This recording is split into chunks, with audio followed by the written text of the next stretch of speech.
Welcome to what can only be described as a landmark moment for Italy's diving industry. I'm Jason, and today we're embarking on a journey to clarify a rather crucial boundary. It's the line between, shall we say, an eventful past and a finally regulated future. And for this journey, we are in collaboration with CEDIFOP, the point of reference for regulated training in Italy. Eventful past sounds suspiciously like my teenage years, Jason, the bits no one wants to talk about. So, before January 26th, 2026, what exactly was going on in this underwater Wild West? Excellent analogy, Elliot. For nearly 50 years, Italian industrial diving was, to put it mildly, swimming in rather murky waters. We were operating under ministerial decrees from 1979, which were designed purely for the port environment. Only for ports? So outside the harbour walls it was just a legislative vacuum. Anyone with a snorkel in a dream could declare themselves an industrial diver with absolutely no oversight. Sounds less Wild West, more like a wet free-for-all. Precisely. This improvisation put divers' lives and companies' legal certainty at serious risk. Many genuinely believed a simple recreational certification, or a private certificate, or even an OTS course, which, remember, was specific to ports, was enough to work professionally. A recreational certification?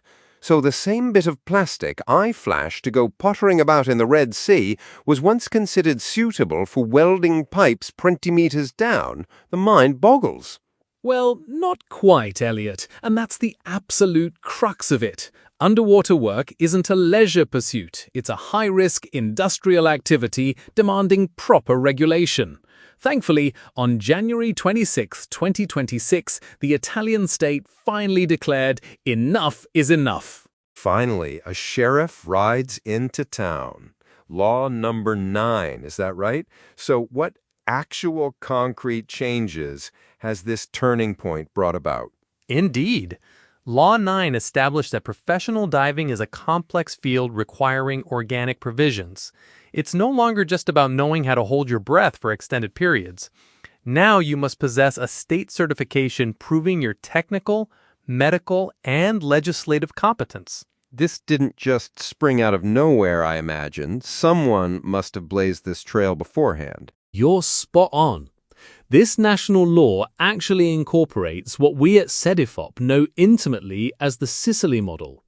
Professional training in Italy falls under regional responsibility, both regulated and unregulated.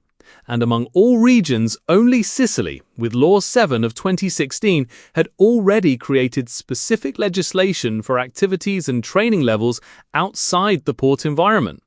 They proved that training needed regulating, controlling, and inclusion in public registries managed by the Department of Labor. Sicily, the unlikely pioneer for the rest of Italy. That's quite the plot twist.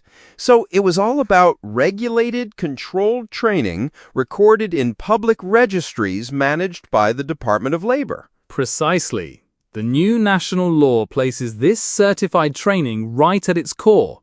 It introduces the digital training logbook and, crucially, it sweeps away the murky ambiguity between the world of leisure diving and that of demanding industrial work. The digital training logbook. That sounds far less Wild West and significantly more 21st century. And it links up with other laws, I'm sure. It's not some isolated island. Exactly. It intertwines directly with the Consolidated Law on Safety, Legislative Decree 81 of 2008. Being a professional diver today means understanding the law, adhering to protocols, and demanding training that holds the legal weight of a public act. This is where regulated training paths become absolutely vital. So does this also change who's ultimately responsible if something goes wrong? Before, it was the employer, wasn't it? Until now, responsibility for an accident outside the port environment rested squarely on the employer. But the state law now explicitly establishes the safety criteria and necessary qualifications. The Wild West is definitively over, Elliot. This new era of industrial diving demands awareness and qualifications appropriate to the depth.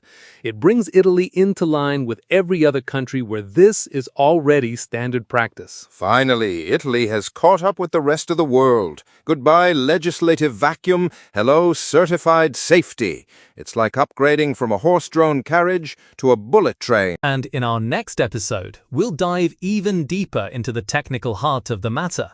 We'll explore why a simple certification isn't a qualification, and why following a regulated training path like the one pioneered by the Sicily model makes all the difference for your career and safety.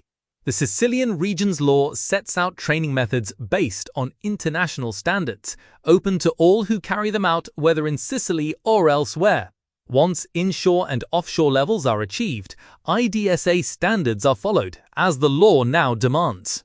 That sounds like a truly fascinating journey, Elliot. Transparency really is our first piece of safety equipment, and I can't wait to properly grasp how this new era functions. Thank you for listening. If the end of the underwater Wild West intrigued you, share this episode with someone who might appreciate clarity in this sector.